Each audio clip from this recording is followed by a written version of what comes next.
Hey guys, welcome back to yourrealestate101.com. Today we have another question. Now, guys, just want to stop here and say, listen, if you guys have not subscribed, please subscribe.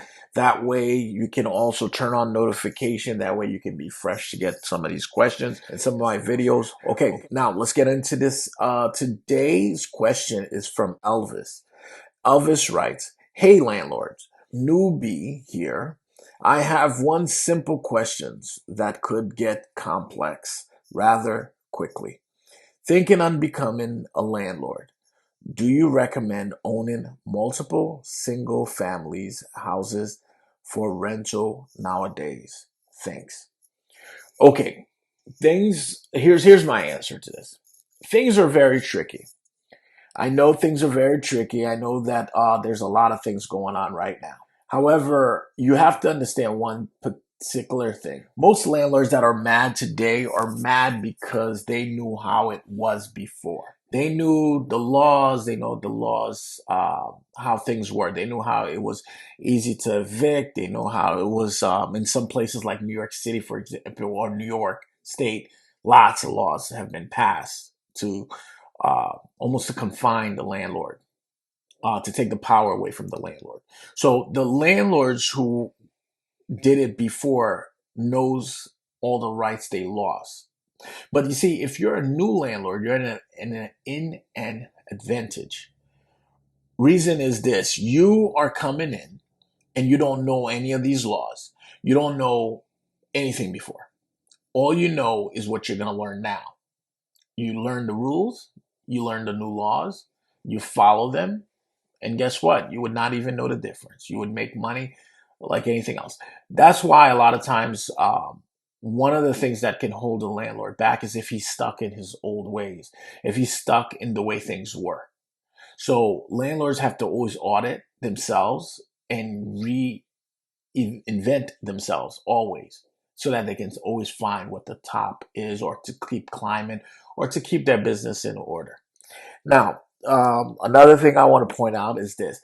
There's a lot of landlords right now who's selling their stuff, getting out of New York, getting out of a lot of states, California, getting out of a lot of these states where it's getting very tough for landlords, and they're rushing to places like Florida, to uh, all the other places where Texas, uh, Arkansas, I don't know, whatever, all those other places where things are going really well.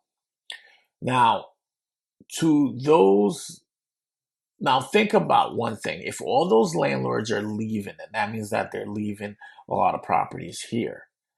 Now, those properties, this could be your advantage if you're a new landlord. You can be the one to get those properties. You can be the one to, do landlord a different way. Well, for you, it's going to be the right way.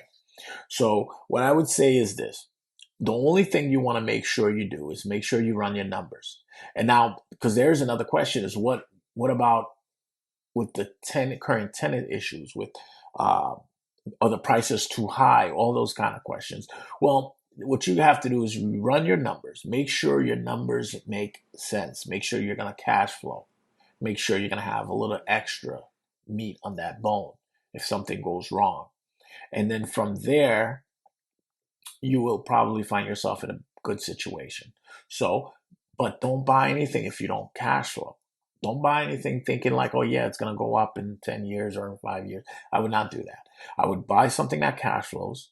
And that way, if the market goes up, down, crashes, you'll be fine. I had property before 2008, and those properties cash flows before 2008, during 2008, and after 2008. So don't, and that was like a pretty straight on real estate targeted issue. So that's it. Okay, guys, don't forget, please subscribe, turn on notification, comment below if you have a comment. If you're a landlord and you have another way, another idea, comment below. And don't forget to like, share, and subscribe. All right. Hey, let's have a conversation.